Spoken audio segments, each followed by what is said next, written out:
এই বছরের দ্বিতীয় শক্তিশালী ঝড় ইয়াগি আঘাত হানতে শুরু করেছে চীনের হাইনান দ্বীপে। টাইফুনের প্রভাবে এরই মধ্যে অঞ্চলটিতে শুরু হয়েছে ভারী বৃষ্টিপাত ও প্রচণ্ড ঝোড়ো হাওয়া। আবহাওয়া বিভাগ জানায়, টাইফুন ইয়াগির সর্বোচ্চ গতিবেগ রেকর্ড করা হয় ঘন্টায় 245 কিলোমিটার। চীনের গণমাধ্যম জানিয়েছে, হাইনান দ্বীপের কয়েক লাখ বাসিন্দাকে নিরাপদ স্থানে সরিয়ে নেওয়া হয়েছে। বন্ধ ঘোষণা করা হয়েছে অঞ্চলটির শিক্ষা প্রতিষ্ঠান, অফিস ও যানবাহন সেবা। এছাড়াও বাতিল করা হয়েছে হাইনানের সব বিমানের ফ্লাইট।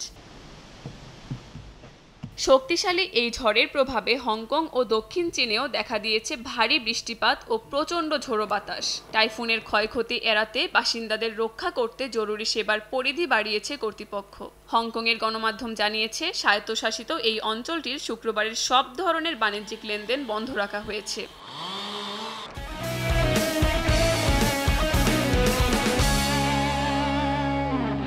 চীনের পর এবার সুপার টাইফুনটি ধেয়ে যাচ্ছে ভিয়েতনাম ও লাওসের দিকে। এরই মধ্যে ভিয়েতনামের উপকূলীয় প্রদেশগুলোর হাজার হাজার বাসিন্দাকে নিরাপদ আশ্রয়ে সরিয়ে নেওয়া হয়েছে। এছাড়াও শনিবার বিকাল পর্যন্ত উপকূলীয় শহরগুলোর বিমানের ফ্লাইট বাতিল করা হয়েছে।